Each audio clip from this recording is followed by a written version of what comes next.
하나님께서 모세에게 말씀하신 그대로 밤새 동풍이 뜨거운 바람이 불어오게 하셨고, 그 바람으로 홍해를 가르시고 홍해의 바닥을 마르게 하셨습니다. 성경은 홍해의 바닷물이 좌우로 벽이 되었다라고 기록하죠. 봅시다. 22절입니다. 같이 읽죠. 시작. 이스라엘 자손이 바다 가운데를 육지로 걸어가고 물은 그들의 좌우에 벽이 되니, 그렇게 갈라진 홍해 바다 속으로 이스라엘이 그 공동체가 들어가기 시작합니다. 하나님께서 그 바다 속 밑바닥을 말리셨기 때문에 어렵지 않게 길을 걸음을 옮깁니다. 그리 어려워 보이지 않습니다. 하지만 이스라엘이 아니라 내가 그 길을 걸어야 한다고 생각해 보면은 이야기가 달라집니다. 여러분이 좌우에 높은 물이 벽을 이루고 있는 그 사이를 통과해서 걸어가야 한다라고 한번 생각해 보십시오. 상상해 보십시오. 결코 쉽지 않을 겁니다. 아니, 어쩌면 말 그대로 오금이 저려서 한 발자국 옮기기도 쉽지 않을 겁니다. 생각해 보십시오. 물이 좌우에 벽처럼 서 있습니다. 좌우의 벽이 물입니다. 무슨 말입니까? 언제 그 물이 내게로 쏟아져 내릴지 알 수 없는 겁니다. 정말 작은 자극으로도 물이 순식간에 내게 쏟아져 내릴 수 있는 겁니다. 저라면 절대로 그 안으로 걸어 들어가지 않을 겁니다. 저는 개인적으로 출렁다리라든가 케이블카라든가 청룡열차, 바닷가에 가면 이렇게 밑이 보이는 유리로 된 다리 같은 거 있죠. 절대로 그런 데 안 갑니다. 물론 어릴 적에 남산 케이블카 타다가 기절한 적이 한 번 있어가지고, 그 뒤로도 그런 적이 있었지만, 그 뒤로 트라우마가 있어도 하겠지만, 외삼촌 외숙모랑 남산에 놀러 갔다가 케이블카 타고 그대로 기절해버렸어요. 그래서 오르락 내리락 가는 걸 기억하지 못해요. 그래서 외삼촌 외숙모 놀라가지고 그런 적이 있었는데, 그 뒤로는 높은 곳은 정말 올라가고 싶지 않고 떨어질 가능성이 있는 건 절대로 올라가지 않습니다. 당연히 패러글라이딩 이런 거, 노예에서 한번 목사님들이 다 같이 가서 이렇게 높은 데서 그거 다 하는 있는데, 저는 때려 죽어도 못한다고 절대로 안 합니다. 지금도 여전히 그런 거 안 합니다. 스카이워크 절대 안 합니다. 언제 그것들을 지탱하는 줄이 끊어질지 모르기 때문에 발이 공중으로 조금이라도 뜨면은 그런 거 싫어합니다. 그런데 좌우에 물이 벽처럼 서 있다니, 생각만 해도 끔찍합니다. 이스라엘 백성들도 별반 다르지 않았을 것 같아요. 객관적으로 누가 보아도 분명 두려운 광경입니다. 이스라엘 백성들도 그 좌우에 벽이 된 그 물을 바라보면서 그 속을 걷고 있는 겁니다. 그들은 무슨 생각했을까요? 분명 우리처럼 저처럼 두려움을 느끼는 이들 있었을 겁니다. 말씀드린 것처럼 저는 절대로 그 속으로 들어가지 않습니다. 여러분도 아마 그 상황이라면 별반 다르지 않을 겁니다. 그런데 그럼에도 불구하고 이스라엘은 그 물속으로 들어갑니다. 도대체 무슨 생각으로, 무슨 배짱으로 그 속을, 홍해 바닷속으로 들어가고 있는 걸까? 히브리서는 이 장면을 이렇게 묘사하죠. 기록합니다. 히브리서 11장 29절 앞부분만 봅시다. 같이 읽죠. 시작. 믿음으로 그들은 홍해를 육지같이 건넜으나. 믿음으로. 그렇습니다. 맨정신으로는 걸을 수 없는 길이었던 겁니다. 제정신으로는 그 속으로 들어갈 수 없는 겁니다. 어느 인간이라도. 이스라엘 백성들에게는 믿음이 있었던 겁니다. 어떤 믿음이 있었을까요? 지도자인 모세를 향한 믿음? 그거 아니었을 겁니다. 하나님을 향한 믿음이었습니다. 하나님이 홍해의 바닥을 마른 땅으로 만드신 그 하나님이, 홍해의 바닷물이 좌우의 벽이 되게 하신 그 하나님이 자신들의 그 걸음을 책임지실 것이라는 그런 믿음이 그들에게는 있었던 겁니다. 결코 그 물로 된 벽이 자신들에게 쏟아져 내리게 그냥 두지 않으실 거라는 그 하나님을 향한, 그 하나님의 능력을 향한 믿음이 있었던 겁니다. 그 믿음으로, 그런 믿음이 있었기 때문에 육체의 눈으로 볼 때는 정말 두려운 길이지만, 마치 죽음 속으로 들어가는 듯한 그런 길이었지만 넉넉히 담대히 그 길을 걸을 수 있었던 겁니다. 사랑하는 성도 여러분, 여러분은 지금 어떤 길을 걷고 계신지요? 이제 2024년의 걸음을 정리하고 2025년도의 걸음을 계획해야 되는 그런 시간입니다. 여러분 어떤 길을 계획하고 계시는지요? 분명한 것은 우리가 계획하고 있는, 우리가 소망하는 그 길이 우리의 기대처럼, 우리의 기도처럼 그렇게 꽃길만은 아닐 겁니다. 때로는 예상치 못한 막다른 길 앞에서 난감해하는 순간도 있을 겁니다. 다행히 길을 발견하긴 했지만 아무리 보아도 위태로워 보이는 그런 길을 만나게 되기도 할 겁니다.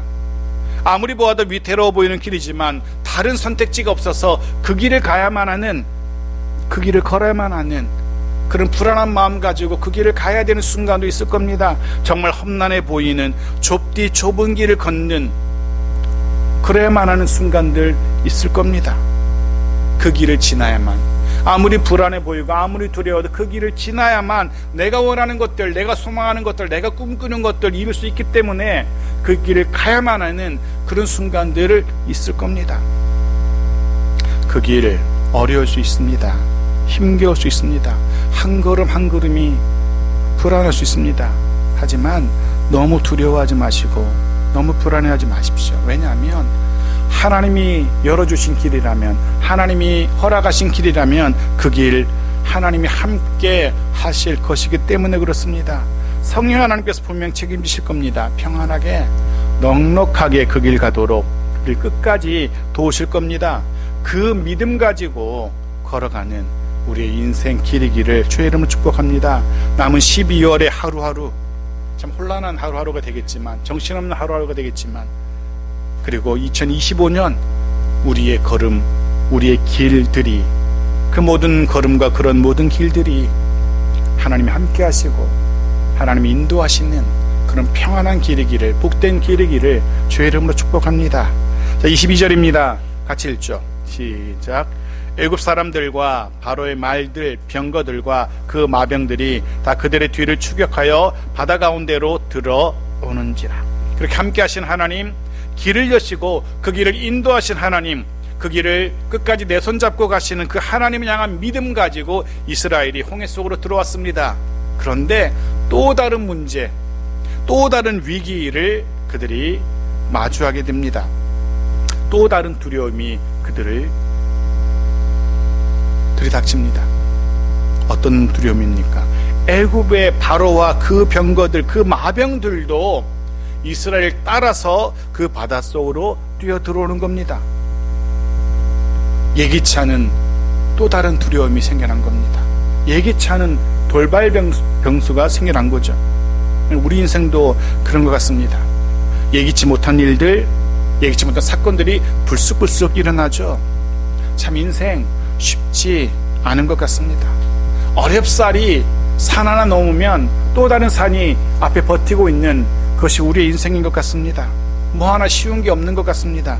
당황스럽고 어떻게 해야 할지 몰라 헷갈리고 우왕좌왕하기도 하고, 이스라엘이 지금 그런 일을 당한 겁니다. 애굽 군대가 자신들을 따라서 홍해 안으로 뛰어 들어오는 것, 이건 사실은 이스라엘이 미처 예상하지 못한 일이었습니다. 생각해 보십시오. 지금까지 하나님의 사자가 그 중간에 서서 막고 계셨습니다. 아무런 걱정 없이 홍해 속으로 들어왔는데 어느 틈엔가 애굽 군대가 자신들을 뒤쫓아왔고 홍해 속으로 뛰어 들어온 겁니다.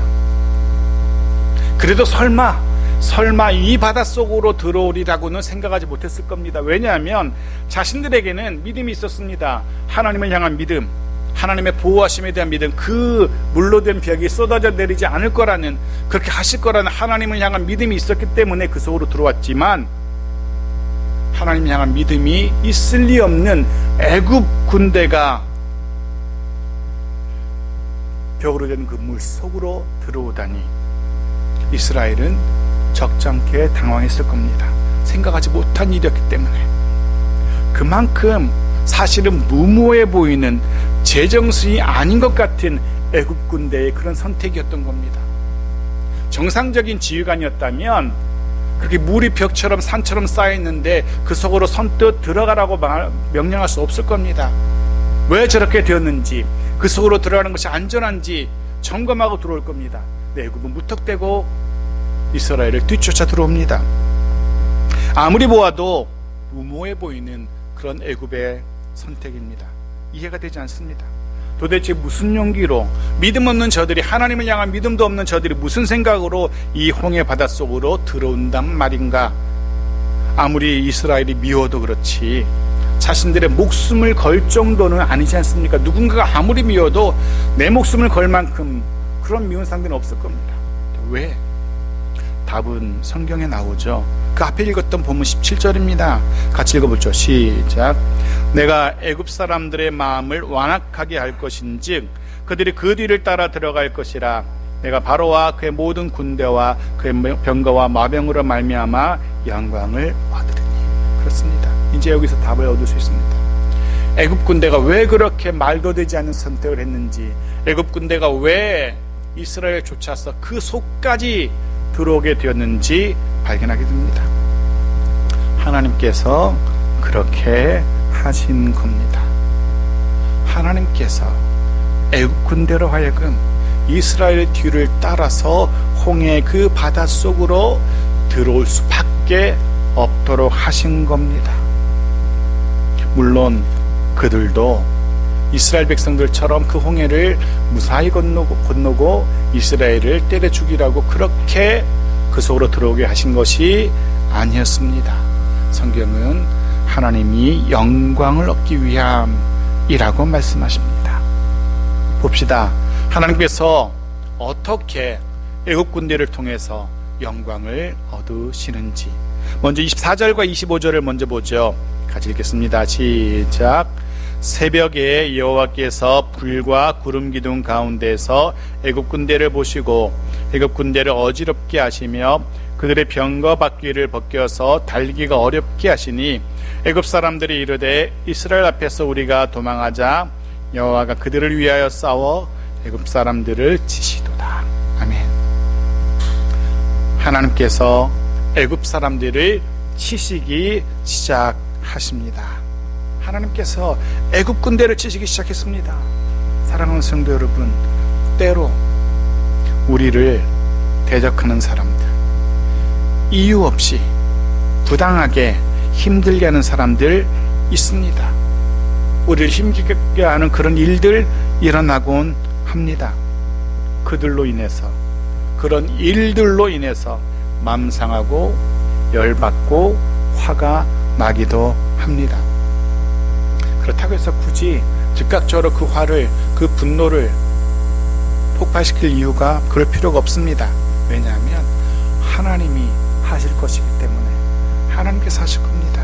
우리를 대적하는 이들이라면 하나님께서 치실 것이고, 우리를 힘겹게 하는 문제라면 그 문제 하나님 해결하실 것이고, 하나님께서 곧 그 일을 마무리하실 겁니다. 하나님의 백성인 우리들을 위해서 싸우시는 하나님의 그 능력을 우리가 보게 될 겁니다. 하나님의 능력을, 하나님의 일하심을 보게 될 겁니다. 그리고 우리는 하나님의 그 능력이 우리뿐 아니라 이 땅, 이 조국 대한민국에도 임하시기를, 역사하기를 기도해야 할 겁니다. 그것이 이 땅을 살아가는 우리의 마땅한 도리, 의무, 책임일 겁니다. 이 땅, 조국 대한민국의 모든 백성들이 하나님의 그 능력을, 하나님의 그 의로우신 통치를 보게 되기를, 그 다스리심을 인정하게 되기를 우리는 기도해야 합니다. 하나님께서 내 애국 군대를 치시기 시작하십니다. 애국 군대를 어지럽게 하십니다. 그들의 그 자랑거리인 병거의 바퀴를 벗겨서 더 이상 달릴 수 없게 하십니다. 드디어 애국 군대가, 사태가, 상황이 자신들의 생각처럼 그렇게 되지 않는다는 것을, 그 상황이 이상하게 흘러감을 드디어 깨닫기 시작합니다. 그 무서운, 그 두려운 여호와, 이스라엘의 신 여호와가 이스라엘 위에 시작하시는 그 싸움을, 자신들 애굽 군대와의 그 전쟁을 하나님이 시작하셨다는 것을 그들이 비로소 깨닫기 시작한 겁니다. 무언가 잘못되었다는 것을, 자신들이 지금 어디에 들어와 있는지 비로소 그들의 눈에 들어오기 시작합니다.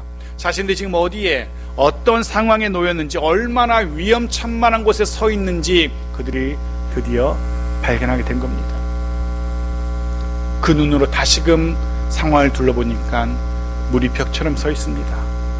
드디어 두려움이 엄습합니다. 그 뒤로 애굽 군대는 이제 걸음을 돌려서 홍해 밖으로, 들어왔던 그 홍해 밖으로 되돌아 달리기 시작합니다. 말 그대로 걸음아 나 살려라, 생명을 향해서 살아남기 위해서 홍해 밖으로 너나 할 것 없이 서둘러서 뛰기 시작합니다. 달리기 시작합니다. 하지만 이미 늦었습니다.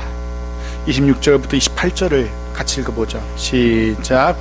여호와께서 모세에게 이르시되 내 손을 바다 위로 내밀어 물이 애굽 사람들과 그들의 병거들과 마병들 위에 다시 흐르게 하라 하시니, 모세가 곧 손을 바다 위로 내밀매 새벽이 되어 바다의 힘이 회복된지라. 애굽 사람들이 물을 거스러 도망하나 여호와께서 애굽 사람들을 바다 가운데 엎으시니, 같이 28절.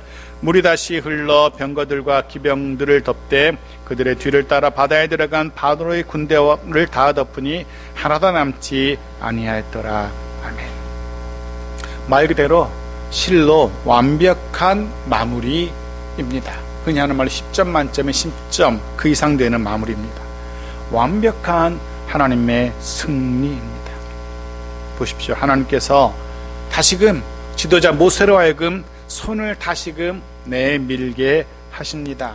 그리고 모세가 손을 내미는 것을 신호로 해서 좌우에 벽처럼 섰던 홍해의 물들이 쏟아져 내리기 시작합니다. 이 순간에 그 물이 다시 쏟아져 내리고 흐르기 시작합니다. 애굽 사람들을, 애굽 군대를 바다 가운데 엎으십니다. 미처 도망하지 못한 애굽의 군대가, 병거와 마병들이 모두 죽임을 당하게 됩니다. 홍해의 수장되게 되죠. 실제로 역사는 이 사건이 있었던 그 즈음에 애굽의 국력이 현저하게 약화되었음을 세상 역사가 우리에게 보여주기도 합니다. 그리고 이 홍해 사건을 끝으로 이스라엘은 애굽의 영향력에서, 바로의 손에서 완전히 노임을 받게 되고 완전히 자유하게 됩니다. 말 그대로 완전한 자유를 얻게 된 이스라엘입니다. 하나님께서 약속하신 그대로였습니다. 사랑하는 성도 여러분, 말씀드린 것처럼 우리를 힘겹게 하는 모든 일들, 모든 상황들, 사람들, 또 세력들, 또 그것으로부터 시작되는 모든 영향력들, 그것으로부터 완전히 벗어나게 하시고 자유케 하시는 하나님이십니다. 때로 육체의 약함으로 힘겨워할 때, 두려워할 때, 심령의 나약함으로 인하여 불안해할 때, 그 모든 것으로부터 완전히 자유케 하시는 하나님이십니다. 그 하나님으로 인하여서 모든 안 좋은 상황에서, 불편한 상황에서, 두려운 상황에서 벗어나게 되어지는 저와 여러분의 인생, 가정, 이 길을 주의 이름으로 축복합니다. 그리고 이제 이후에 29절부터 31절의 말씀은 이 홍해 사건의 결말이고 간단한 요약이라고 할 수 있습니다. 다시 볼 필요는 없고요. 31절만 읽고 말씀을 정리하죠. 같이 읽죠. 시작. 이스라엘이 여호와께서 애굽 사람에게 행하신 그 큰 능력을 보았으므로 백성이 여호와를 경외하며 여호와와 그의 종 모세를 믿었더라. 아멘. 이스라엘은 하나님의 그 큰 능력을, 정말로 말로는 설명할 수 없는 엄청난 능력을 자신들의 눈으로 직접 생생하게 보게 됩니다. 정말 몸으로 그 두려운 순간을 벗어나게 하신 하나님의 그 능력을 확인하게 됩니다. 더불어서 그 능력의 하나님이 모세를 자신들의 지도자로 세우셨다는 사실도 확인하게 되죠. 그 모든 홍해 사건이 지도자 모세가 손을 들므로 시작했고, 그가 다시금 손을 들므로 그 사건이 마무리되었던 것들을 그들의 눈으로 생생하게 목격했던 겁니다. 그가 자신들의 참 지도자라는 것을, 하나님이 세우신 유일한 지도자라는 것을 그들이 깨닫게 된 거죠. 그리고 그로 인하여서 그 경험을 통해서 성경은 이렇게 얘기합니다. 여호와를 경외하며, 하나님을 경외, 두려움으로 존경하게 되는 것을 말합니다. 그리고 모세를 믿게 됩니다. 모세를 신뢰하게 됩니다. 그의 모든 말과 그의 지도력을 신뢰하게 되죠. 그리고 이후에 이런 하나님을 향한 경외심을 가지고 동시에 지도자 모세를 향한 신뢰, 그의 지도력에 대한 신뢰를 가지고 이 광야의 길을 걷게 됩니다. 물론 그럼에도 불구하고 때로는, 아니 자주죠, 그 하나님을 향한 그 경외심을 거두기도 합니다. 그 경외심이 사라지기도 합니다. 때로는 그런 엄청난 지도자 모세의 지도력을 부인하고 신뢰하지 못하기도 하고 불신하기도 합니다. 하지만 그럼에도 불구하고 하나님은 그런 이스라엘을 하나님이 약속하신 곳, 약속의 땅 가나안으로 인도하시죠. 말씀 정리합니다. 홍해의 사건, 그 사건은 그저 옛날에 있었던 전설처럼 들려지는 그런 이야기 아닙니다. 홍해의 기적은 지금도 여전히 계속되고 있는 사건이라는 것 잊지 마십시오. 실제로 수많은 또 다른 영적인 홍해들이 우리의 앞길을 막아서곤 합니다. 실제로 수많은 애굽 군대와 같은 그런 영적 대적들이 우리를 두렵게 하기도 합니다. 하지만 잊지 마십시오. 어떤 순간에도, 어떤 상황에서도 하나님을 향한 신뢰 거두지 마십시오. 어떤 순간에도, 어떤 상황에도 하나님을 향한 신뢰, 믿음, 그것이 하나님의 일하심, 하나님의 기적의 열쇠라는 사실 절대로 잊지 마십시오. 그 사실만 기억한다면, 그 믿음만 있다면 홍해의 길을 여셨던 그 하나님께서 이후 우리의 길도 그와 같이 아름답게 멋지게 인도하실 겁니다. 우리의 길도 여실 겁니다. 애굽의 군대를 홍해에 수장하신 그 하나님께서 이후 2024년의 남은 날들, 그리고 이어지는 2025년 우리의 걸음을 막아서는 우리를 불안하게 하고 두렵게 하는 모든 대적들도, 모든 일들도 그렇게 물에 잠기게 하실 겁니다. 다시는 보지 않도록 하실 겁니다. 다시는 우리의 뒤를 따라오지 못하게 하실 겁니다. 다시는 우리를 두렵게 하지 못하게 하실 겁니다. 그 하나님을 향한 믿음 가지고, 그 하나님의 인도하심을 향한 믿음 가지고 또 다른 어떤 영적 홍해, 영적 애굽 군대 만난다 할지라도 두려워하지 마십시오. 하나님의 말씀대로 하나님 향한 믿음 가지고 하나님이 우리를 위해서 준비해 두신 그 축복의 땅을 향하여 앞으로 나아가는, 하나님이 우리에게 품게 하신 그 꿈, 비전을 향해서 한 걸음 한 걸음 나아가는 우리들 모두이기를, 우리의 가정과 우리의 자녀들이기를 주의 이름으로 축복합니다. 아멘.